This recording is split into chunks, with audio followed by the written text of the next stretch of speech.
So back in April 2024, I picked up the cheapest, lowest mileage, lowest owner Toyota Celica GT-Four ST205 in the entire United Kingdom. With it being the cheapest, it obviously came with its flaws, i.e. the gearbox was destroyed, the alternator was no good, the back brakes was all scrap, and the water-cooled turbocharger, charge cooler, whatever you call it underneath the bonnet, that was also no good. Since then I replaced all that, it's all running absolutely mint, and now I am making this ideally one of the fastest cars in my family.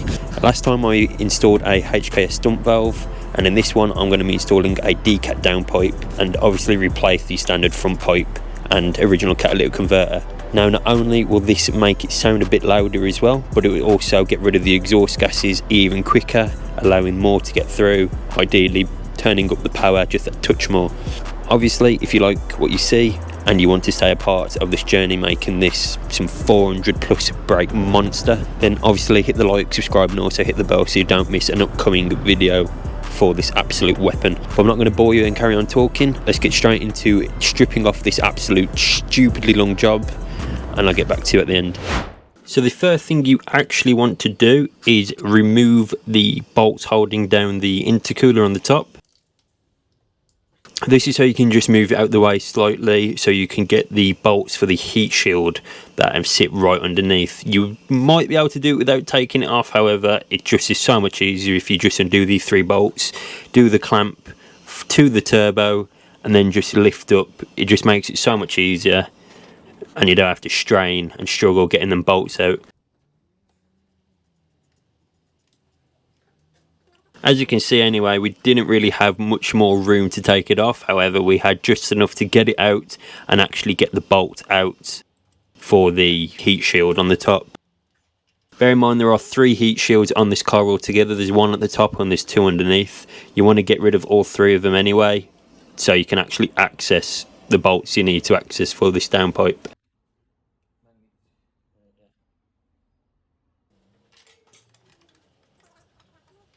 But anyway, as you can see, after a bit of fiddling around, this finally came out. It was stubborn, I'll give it that. It did not want to come off the car. So anyway, after you got the first one, our main objective to start with was just get rid of all the heat shields so we have a nice view of what exactly we're doing and what we're actually taking off and touching. And then obviously get rid of all the sensors that I'm actually connected to the catalytic converter and the downpipe as well. It's a very easy process, to be honest, if you just have some sort of mechanical mind and all the bolts aren't rusty. Essentially, all you have to do is unclamp the ones from the bottom, unclamp all the ones from the top, and take the 2 brackets off the cat. It shouldn't take that long if you're lucky. But anyway, you don't really want to get an impact gun on these in case you break them, so we just use a big, long ratchet with a load of leverage, and they came off nice and easy. Didn't snap. Spray them up in some WD-40 and you'll be just fine. After that, we started on the top. There was 5 or 6 bolts. I can't exactly remember, to be honest. It's been a few weeks since we actually done this. These are really tight, so obviously we got a bit of a vacuum pipe and put it on the spanner, and they just came off so much easier. Didn't have to strain as much. Also, as well, what I didn't record is you want to get the 2 brackets. Essentially, them quite hidden, the one is. So if you're looking at the engine, the one on the left side is a lot more hidden. It was quite fidgety to get out as well, but that was kind of the only part that was quite annoying. But the one on the other side was perfectly fine. So in total, you have 3 heat shields, intercooler disconnect, 5 bolts on the top, 3 bolts underneath, and the 2 brackets holding the cat.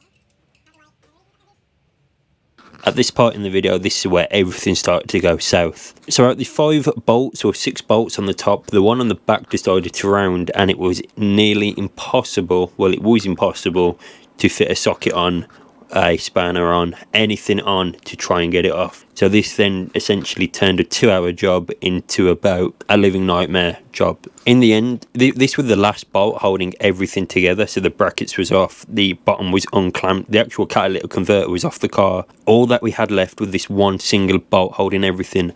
Now, I didn't decide to record it for the obvious fact that it took so long. I'd just had hours of footage of absolutely nothing. So I decided not to. I've just kind of skipped all this part out. Essentially, all that I didn't record besides from that bolt is I took the manifold off.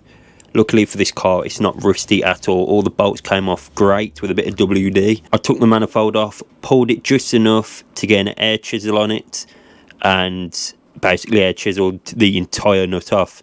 Luckily the thread was alright somehow, but the nut was, in the end, it was shattered into a million pieces because it was so stubborn. Now, working on 30-year-old cars, this is what you have got to remember as well. The fact that some bolts may be a bit difficult, and you know, expect the worst when you're working on these cars because it can very much happen. I bought the exhaust for I think £30 off eBay. This guy was having a clear out of all his stuff. Bought the exhaust for 30 quid. And I just thought, let's fit it, you know. But regardless, that's all that I basically skipped out. The next part is actually all off, and all I've got to do is transfer the old Lamborghini O2 sensor bolts and threads off that one to the new one, and go from there really, and put it all back together. Putting it back together is a lot more fun and a lot easier than taking it off, I can assure you. So putting it all back together, you want to actually bolt the top end first, so bolt it into the turbo. What you want to do is just get the bolts on, start threading them by hand, and then obviously just make sure them tight. There is a gasket on it.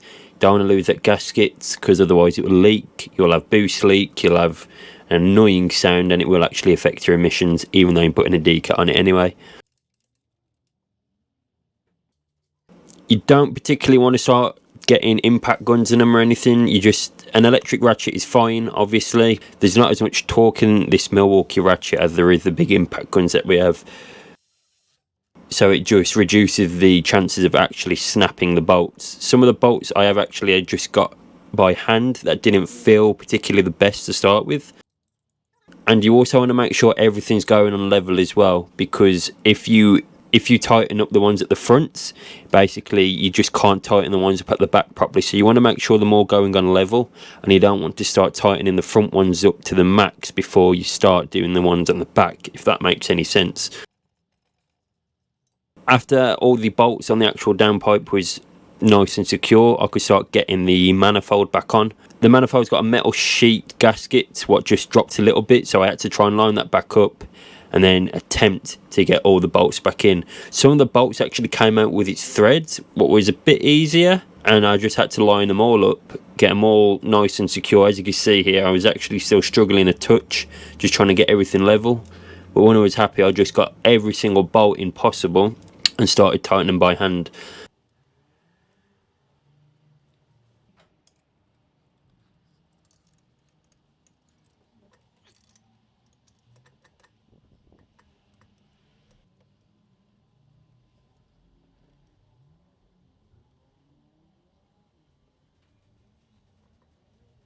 The bottom two are a bit fidgety. We'll actually need an extension to put them in because you won't get your fingers down there. And then behind the alternator there is another 2 bolts there as well, so you will need to get a wiggler on it. Honestly, it's not that bad. Tighten them all up with the ratchet and then obviously check them by hand after.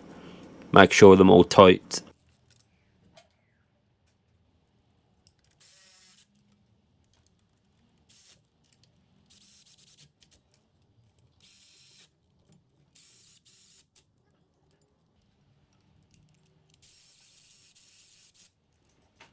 After that, you want to start extracting the old bolts from the old downpipe for the sensors. Essentially, they just screw off and screw on, but you don't want to snap them, you don't want to break them, you don't want to round them. Just make sure you're on tight, crack them off nicely, and it should be all good. Same with putting them on as well. You don't want to absolutely tank them down. Essentially, heat expands and it just makes it a bit tighter. So you don't need to clamp them all the way down. Then you got to get the gasket on.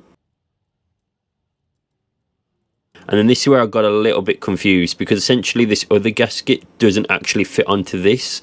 So at the minute it's still actually dangling, and I've looked at a load of pictures and no one else seems to have it done either, that it's just dangling. So I've kept it dangling, and obviously want to tighten up the 2 bolts so it doesn't go anywhere or leak any gas as well, because again you'll get boost creep and you'll get an annoying sound and you'll have a loss of performance.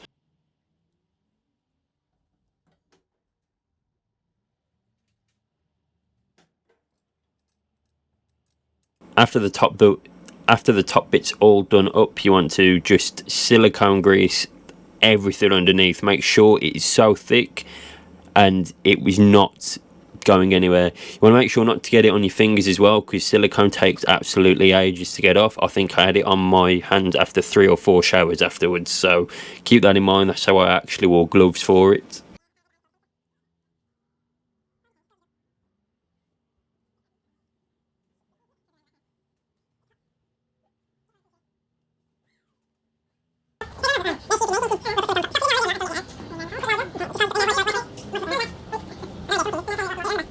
Then we can have a few seconds of listening to my dad waffle absolute nonsense.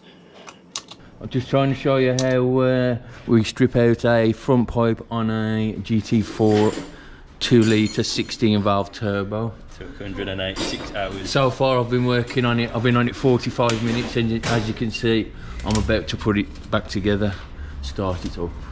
And then after that you want to get some threads in, bolt them up, make sure it's all tight, because obviously again you don't want any leaks, otherwise you'll have boost leak. And now for a sound check.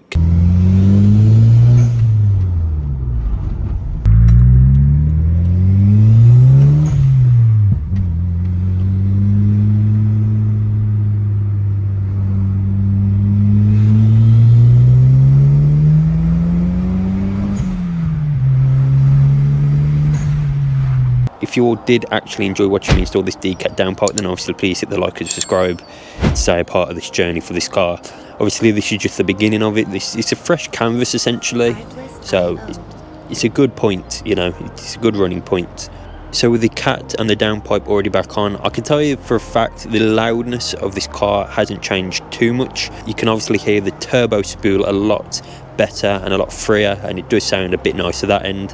However, the GT-Four is an extremely loud car anyway, as it is. I don't know if it's aftermarket or not, because it doesn't look aftermarket, the exhaust. However, it is so loud you can hear it miles away, just idling. Even driving normally, you can hear this car. And with the modification I've just installed as well after the downpipe, because this was installed about 2 weeks ago, this should be making a bit more than 300, around the 330 mark, I think. On paper, when I'm done, I want this to be over 400 brake. That's the bare minimum I want this car to be. I want this to just rip apart anything that thinks it can take it.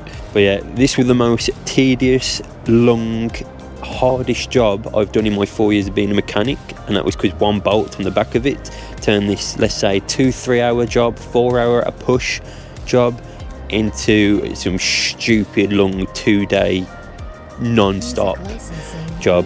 So just keep that in mind. These are my old cars, a lot of the stuff might be rusted on it. Obviously I got lucky because 99% of the bolts on this was perfectly fine.